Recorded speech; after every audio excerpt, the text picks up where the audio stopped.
telespectador amigo, você fica agora com o programa Conexão Alfa, um programa do Instituto de Pesquisas e Tratamentos Humanísticos, o IPTH. Falamos aqui dos nossos estúdios da Rua Ponta Grossa 1836, no coração de Apucarana. O IPTH é uma instituição de apoio à saúde mental e também um braço filosófico. Falamos todas as terças-feiras sobre a mente, sobre a vida, sobre os mistérios da vida e sobre o destino. Você é o nosso convidado e a entrada é 1 quilo de alimento. Também nas sextas-feiras nós temos trabalho de constelação sistêmica familiar aberta à população, sempre às 19h30 e sábado às 14 horas. E a entrada é 1 quilo de alimento e você é o nosso convidado. Tudo bem, Mayusha? Tudo bem, e você? Tudo tranquilo, que bom você estar aqui conosco novamente. Vamos falar no programa Conexão Alfa de hoje sobre o quê? Nós vamos falar sobre a morte de pessoas jovens, Dr. Celso. A morte. Uma telespectadora escreveu um e-mail pra gente dizendo o seguinte: Dr. Scheffer, sempre fiquei muito perturbada com a morte de pessoas jovens e confesso que ainda fico. Quando vejo notícias sobre pessoas jovens que morreram de repente por ataque cardíaco, aneurisma cerebral, algum tipo de doença, assassinato, fico muito abalada. E logo penso na esposa dessa pessoa, no pai, na mãe, nos familiares de quem perde uma pessoa tão jovem, com um futuro pela frente, com tantos planos. Por que acontecem essas mortes, Dr. Celso? E como ficam os familiares? Puxa vida, é verdade. Por que acontece? Essa é uma grande pergunta, com uma grande resposta que eu não sei responder. Cada um tem um destino. Às vezes a pessoa pode antecipar o seu destino. Nós temos sempre, dentro do contexto das nossas pesquisas aqui no IPTH, algumas explicações que às vezes fogem da nossa lógica racional. Vejam bem, se uma pessoa, durante a fecundação, durante o ato sexual que aconteceu a fecundação, a mãe não queria engravidar, ou a mãe não estava aceitando o ato sexual, aquela vida poderá ter codificado o seu inconsciente como rejeitado, como não amado ou não amada. Esta pessoa cria dentro dela um mecanismo de morte. E mais dia menos dia, ela pode acionar esse registro com a somatização de algo que aconteceu em sua vida, que ele não se sentiu amado ou não se sentiu amada, e poderá então optar pela morte. Como que se faz uma opção pela morte? Correndo freneticamente com os automóveis, podando na contramão, podando em faixa dupla, ou então fazendo algum tipo de loucura. Isso é uma forma de procurar a morte e muitos têm encontrado, muito jovem, a morte. Sem falar que as drogas, a bebida, o pensamento negativo, tudo isso também é um caminho para a morte, né, doutor? Tudo isso é um caminho para a morte, mas ela é uma morte mais demorada, né? Mas da mesma forma a pessoa está se matando aos poucos. Sim, está se matando aos poucos. Mas eu quero voltar aqui no caso do nosso e-mail, da nossa telespectadora. Ela faz uma pergunta: como fica a família? Como fica a família todos nós sabemos. Fica desnorteado, dores, sofrem por muitos anos. Mas a pergunta seria: como fica a alma destas pessoas que morreram jovens? O sistema familiar. O sistema familiar. Toda e qualquer tipo de morte antes de 42 anos é considerado pela visão sistêmica como uma exclusão. E essas mortes antes de 42 anos, elas adoecem no sistema familiar. Vou dar um exemplo aqui. Imagine que morreu um jovem com 16 anos de idade. Há uma grande tendência dos descendentes ou das gerações vindouras a sofrerem as consequências da morte daquele jovem. Eles poderão adoecer, poderão fracassar no amor, fracassar nas finanças, fracassar pessoalmente para honrar aquele ancestral, aquela pessoa jovem. Isso é por causa do sentimento mais nobre que nós possuímos, que é o amor incondicional, cria uma espécie de vinculamento de um processo de expiação. Mas esse não é o problema maior. O problema maior é a alma daquele jovem que morreu. Ele tem uma energia vital, vamos supor, para 90 anos de idade. E ele deixou o corpo com 16. É muito difícil para aquela alma aceitar a morte. Quando ele chega do outro lado, ele se vê sem corpo, ele se vê sem a possibilidade de ter novamente o convívio social com a família, concluir os planos, com os amigos, concluir os planos. E aí é que começa o problema na sociedade. Inclusive, falando sobre isso, eu falo no livro Estamos Sós que paira sobre a sociedade uma grande nuvem negra de almas que não encontraram o caminho da luz. Almas que estão perdidas no outro plano.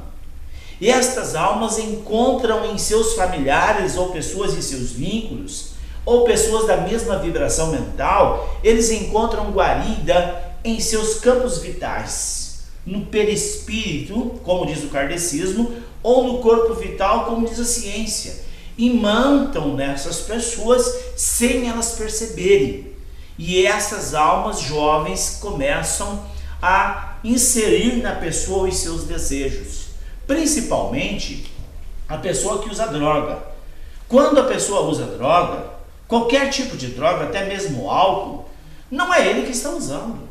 E ele está sendo apenas o hospedeiro de centenas de almas que extrai daquela química o teor da química para as almas. E a pessoa então perde totalmente o controle, mas ele está sendo um joguete na mão dessas almas. O espírito precisa da energia do álcool para sentir ainda o desejo, o sabor da vida. Sim, se ele era viciado em álcool ou drogas, ele imanta em alguém que tem a tendência e pode induzir a pessoa ao alcoolismo. Então, mas como ele já morreu, ele não precisa usar a droga em si, ele só pega a energia da pessoa. Claro, imagina, a droga é o que? Uma composição química. Sim. Ele extrai a composição do álcool ou da química das drogas. Entendi. E ele fica alucinado no outro plano, obsediando, aumentando mais ainda os laços fluídicos entre a alma viciada e a pessoa que foi iniciado o vício por estas almas. Mas eu quero citar o caso aqui de um jovem que eu atendi, de uma cidade do estado de São Paulo, uma moça, 22 anos de idade. Ela sempre foi tranquila, sempre foi estudiosa e dentro de alguns meses ela começou a demonstrar uma baixa autoestima. Começou a ficar para baixo, entrou em depressão, tentou suicídio 3 vezes, os pais não sabiam mais o que fazer.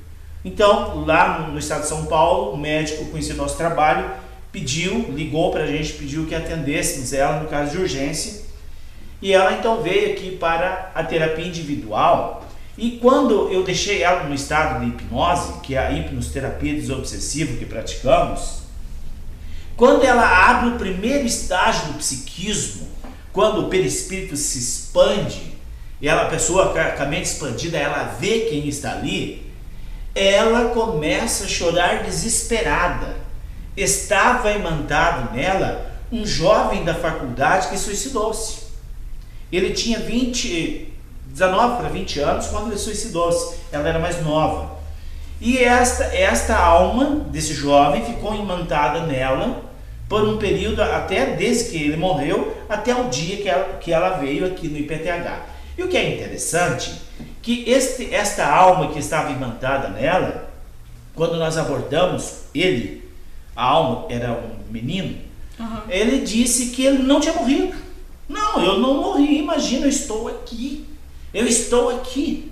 Ele disse, eu como quando você come, eu bebo quando você bebe, eu uso droga quando você usa droga. E esta menina tinha iniciado nas drogas há 2 anos, ela nunca nem tinha fumado cigarro. Do nada ela começou a sentir um desejo alucinado de usar drogas. E ela vai, sai de casa, encontra a droga, começa a usar droga. De nada, ela nunca tinha bebido. E nem tinha fumado cigarro. Começou assim, sem saber por quê. Sem saber por quê. E aí, esta alma que estava imantada nela, jurava que não morria, que não estava morto. E aí a nossa metodologia possibilita fazer uma regressão naquele espírito. Nós regredimos aquela alma e levamos ele até o funeral dele, levamos ele até o momento do suicídio, e aí então ele entra em comoção e se desespera que realmente ele tinha tirado a própria vida. Ele consegue enxergar o momento? Sim, nós fazemos uma regressão na alma que está imantada na pessoa. E ela vê o período da morte, do suicídio, depois ela vê ele no caixão, a família chorando, e levamos ele até o cemitério na lápide. E aí ele entra em comoção. Ele toma consciência. Toma consciência. E é nesta hora que a terapia do inconsciente faz toda a diferença na vida das pessoas. Nessa hora, na mente da pessoa, vem seres de branco, os ancestrais dele, com anjos de luz, vêm e abraçam ele. E uma grande luz de amor envolve aquele jovem, e aí então ele pede desculpa para a amiga por ter infernizado a vida da amiga e jogado a amiga para o suicídio, porque ela tinha tentado suicídio 3 vezes. E aí esse jovem, mesmo tendo se suicidado, ele ganha ali a oportunidade de ir para um lugar melhor, para se cuidar, se curar. Ele não vai para o inferno. Veja, primeiro o inferno não existe. Deus ele é muito maior do que nós possamos imaginar. O amor divino é fantástico. Se a pessoa tirou a própria vida, imagine. Claro que ele vai passar pelo tormento, como ele estava passando imantado nesta amiga. E o inferno é esse, mental? Este é o inferno falado inferno mental, autotortura. Imagine a pessoa que fumava, que usava droga, que bebia, que tinha relação sexual, que se alimentava. Do outro lado, ele não tem corpo, ele quer tudo isso e não consegue. O apego na vida dos céus. Esse é o apego, que é o inferno. Ele não consegue largar o que ele tinha aqui do outro lado. Sim, daí que a terapia do inconsciente vem e faz a diferença.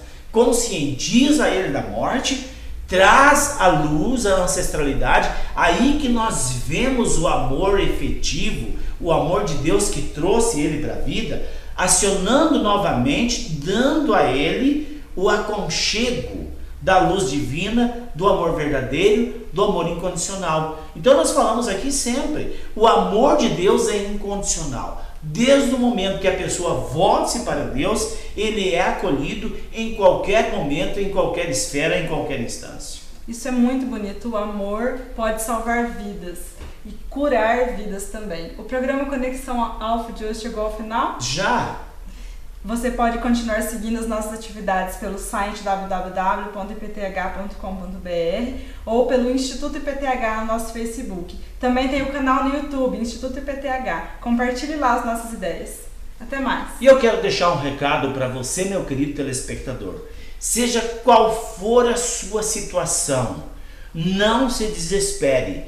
Levante a cabeça, tome ânimo. O amor efetivo de Deus está dentro de você. E se você tiver coragem e ânimo, este amor vai te alcançar e vai levar você no caminho da felicidade. Um grande abraço e eu volto na próxima oportunidade.